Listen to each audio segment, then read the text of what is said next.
Hello and welcome to Positive Behaviour Strategies Session 3. This is a course created for all parents of children and young people with additional needs. We began in Session 1 by talking about the different ways in which this child's needs may differ from those of your other children.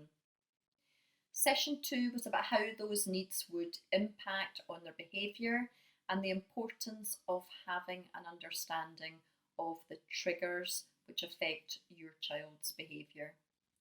In this session, Session 3, we're going to build on the previous two, and we hope that you have now got a better understanding of your child's needs and you've discovered what some of the triggers are for their challenging behaviours. We want to help you to use this knowledge and understanding to start to manage the worst behaviours. So how do we make a start with that? First of all, we know it is not easy. You're probably working and raising other children at the same time as coping with all of this. We know you have many demands on your time, and the child that you would like to change is probably, for various reasons, quite resistant to change. You will already have heard plenty of advice from other people, and it will not always be useful. They didn't have special needs in my day, they just had naughty boys. All she needs is a firmer hand. She's choosing that behaviour and you're letting her away with it. I'm sure you recognise some of these statements. And sadly, this advice doesn't just come from family members or maybe school staff, but sometimes it comes from random strangers in supermarkets or other parents in the playground. We want to help you to make plans which work for you. And if they work for you and your family, then that should be all that matters. The last statement on this slide is here just to demonstrate to you that normally people come along to our courses, actual people, mums, dads, grans, and I wanted you to understand the benefits of coming along to a course in person. Families interact with us, ask us questions, get some advice. They interact with each other, they share their stories, their worries, and most importantly, their successes. Choose your battles is the first thing that we advise because it's so important. You don't need to be a superhero. You don't need to overstretch. Save your energy for the battles which are really worth fighting, the ones that are impacting on your life and on the lives of the rest of the family. The behaviours which stop you from going out and enjoying some fun times together as a family, or stop you from getting decent sleep, or which stop you from working because the school could ring at any time to ask you to come and pick your child up. Remember that if you try to change all of the behaviours that you don't like all at the same time, then you're almost certain to fail. Choose your battles, and if others tell you that you should be doing something about a particular behaviour which you're choosing to ignore, then tell them, I have a plan and I am choosing my battles. So what is positive behaviour support and how can it help you? If you've watched sessions 1 and 2, you should now have a feel for the range of difficulties which may be affecting your child. If we just take one thing like sensory issues, we'll see that a child or young person can be hypersensitive to some sensory input and hyposensitive to others. It's a really complicated business to get to the bottom of what their needs are. So we need to take a person-centred or individual approach to managing their behaviour. Generic rules will not be as successful. So what does it focus on? Positive behaviour support needs you to do some groundwork so that you have a good understanding of your child's individual needs, their triggers and reasons for their behaviour. It will require you to find strategies which are proactive and maintaining the kind of behaviour that you want to see, and reactive strategies which are managing and reacting to challenging behaviour when the bucket is filling up. Skill building is crucial. As your child or young person moves through their education, you're going to become less connected with their daily lives. You need them to be able to manage their own behaviour, and you need to teach them how to do that. When a child can't read, we teach them.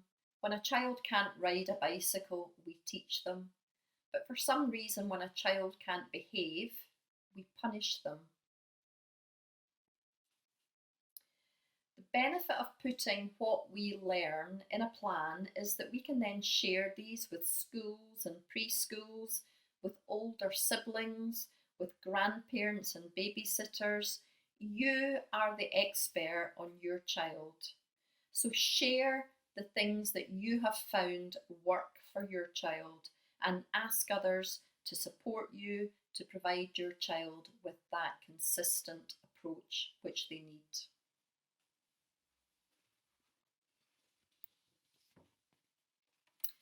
So you've done the work, you've thought about their needs, considered the triggers and thought about some strategies which might help.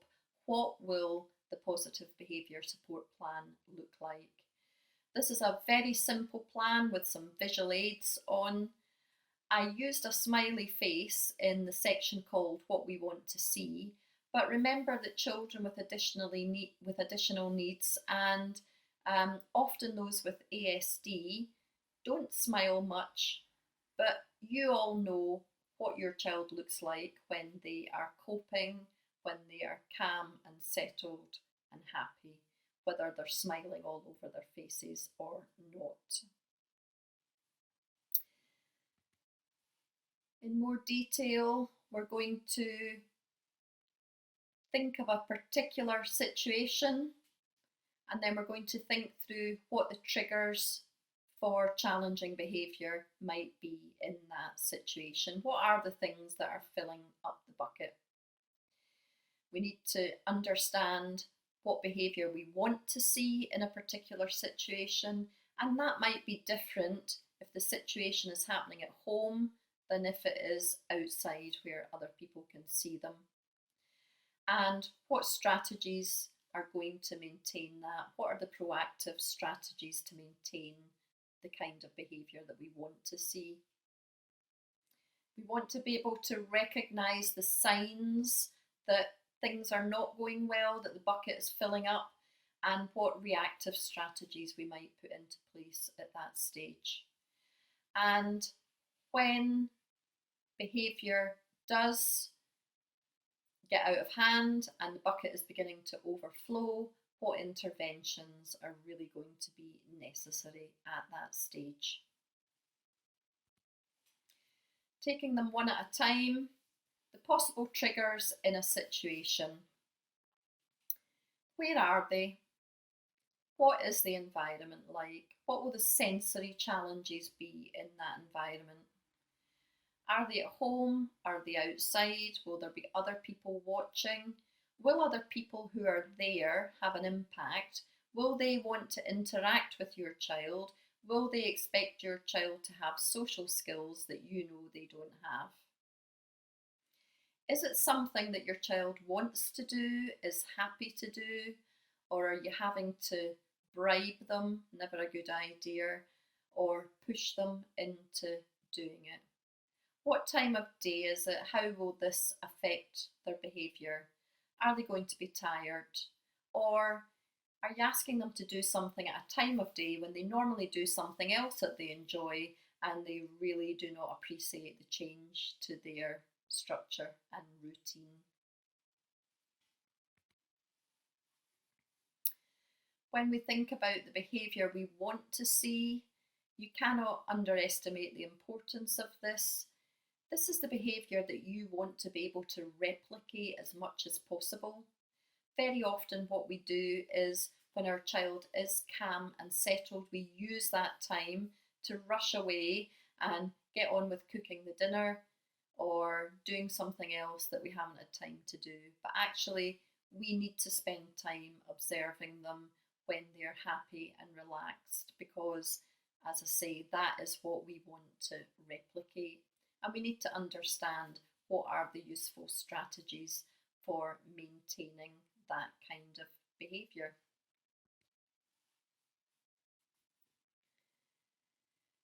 For signs that the bucket is filling up, we're beginning to see signs and behaviour that tells us that our child is becoming overwhelmed or out of control. What does the child do? Do other people notice? Are they able to verbally tell us that they're not coping, or do we have to recognise the signs? And again, what are the reactive strategies that we can start to put in place to make holes in the bucket?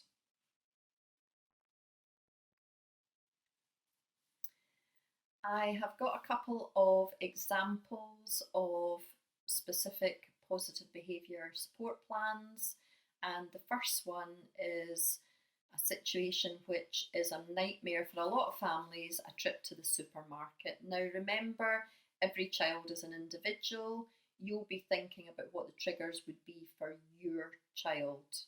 I've written this as if I'm writing it for my child. I have said that it might be too busy, it might be too noisy, he'll not like being cold in the chilled section, other customers might try to speak to him, his favourite items might not be available, the queues might be much longer than you expected, and he will almost certainly get bored. So those are the triggers for my child in this particular situation.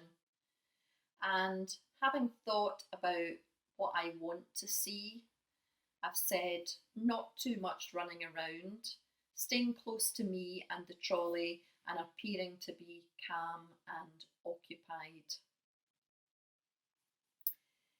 If things do go off the rails a little bit, what are likely to be the signs that I will see? He'll certainly get loud. He'll try to run to find the next item because he's getting overexcited. He'll stop listening to me unless I get right down at his level and make eye contact and make sure I have his attention. And he may start to press his face into my leg and get very clingy, especially when other customers are passing by.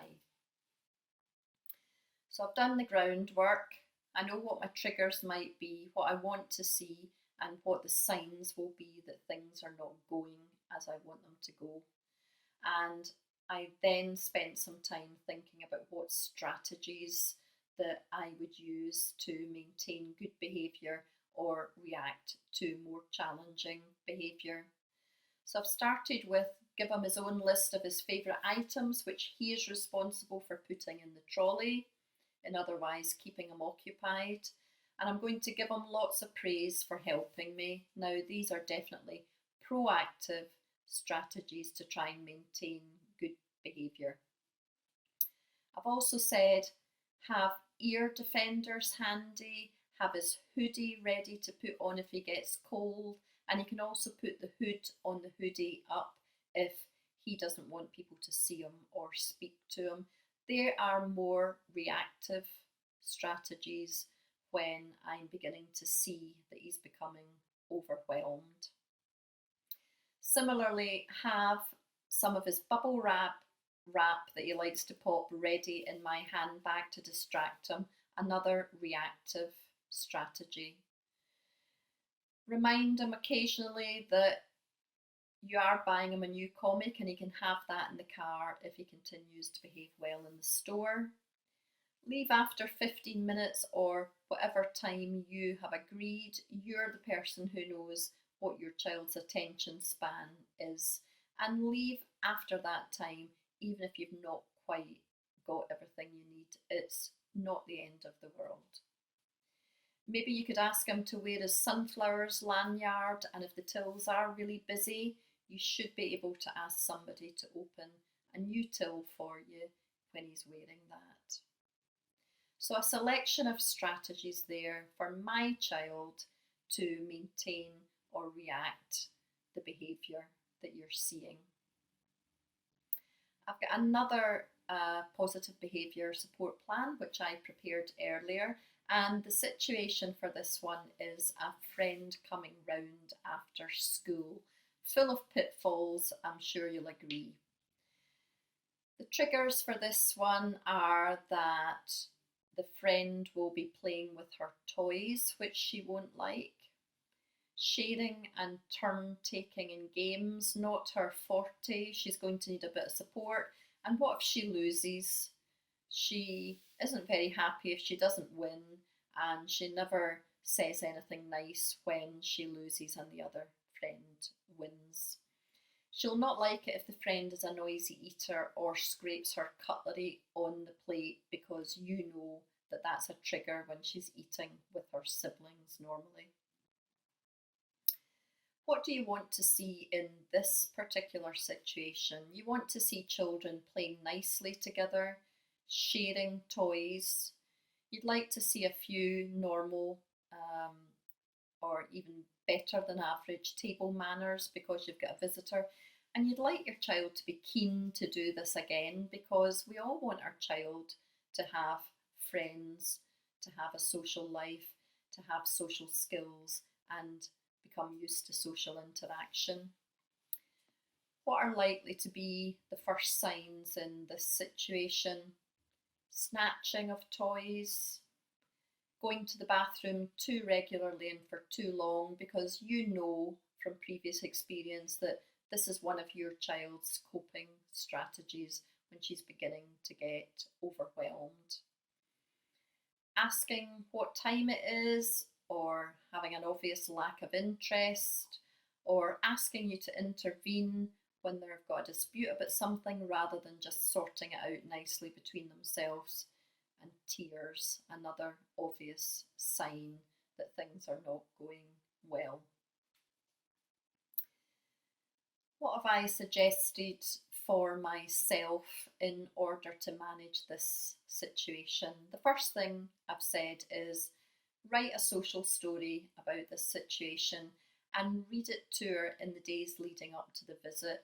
This obviously is a very proactive strategy, but it will help to prepare her for the situation. Tell her that if there are a few really precious toys which she doesn't want to share, then you're prepared to put 3 or 4 of them in a safe place, but on the understanding that that means that the other toys she is happy to share. If she doesn't know what to say when a friend wins a game, then teach her. Repeat it a few times, but teach her what to say. She may not mean it, but at least she'll be able to say it. You could ask her friend to bring a few toys along with her so that they're both sharing. That might help. And I would suggest making this first visit a short one and plan some very quiet downtime as soon as the friend leaves. A reactive strategy when things are really beginning to kick off might be to have her favourite DVD ready in the DVD player and to start it and have the music quite loud so that she can hear it and it should distract her, would be one of my suggestions that I think I would use. And have finger food to avoid sitting at a table and eating together and having a battle over cutlery. This is perhaps more of an avoidance technique than anything else, but anything goes if it gets you through the situation. Now, these are examples of positive behaviour support plans showing how you use the information about triggers and what you want to see and understanding the signs of problems to come up with both proactive strategies to maintain good behaviour and reactive strategies to manage more challenging behaviour once it starts. And why are they useful? They're useful for sharing with other people. Your mother or your sister may want to take your child to the supermarket one day when they're looking after the child for you, and it's really useful to say, here's something that just gives me some ideas about how to deal with behaviour in the supermarket. But they're also really important because they allow you to be prepared for situations, to feel in control of that situation, and therefore feel less anxious and more calm. You don't need to be thinking on the hoof because most of the behaviours you're going to see, you've already thought about them and you've got some strategies ready to go. And that is definitely going to be useful.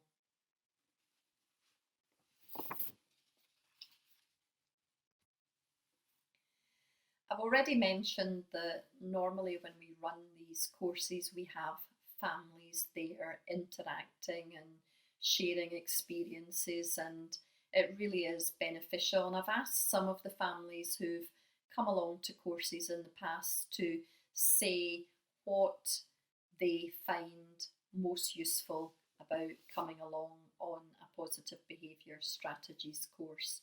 So let's hear from someone now. I would really recommend this course to anyone who's struggling to manage or understand their child's behaviour. Once you understand why the behaviour is happening and what your child is struggling to communicate, you can identify what triggers it and what support your child needs from you and others around them to limit unwanted behaviour. The course offers different strategies for coping with and preventing challenging behaviour and changing the negatives to positives. We're now working together as a family to change things for the better, instead of each of us feeling isolated, confused and frustrated. The trainers are very friendly, have a really good understanding of the different conditions which cause challenging behaviour and offer great individual support. Thank you.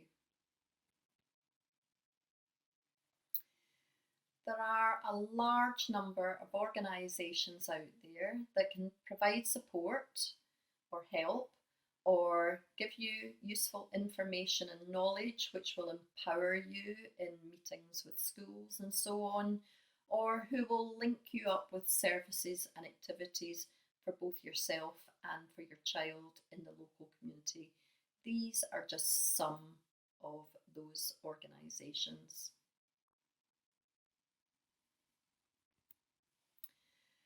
I'm going to finish by giving you contact details for the Norfolk and Waveney ASD and ADHD support service.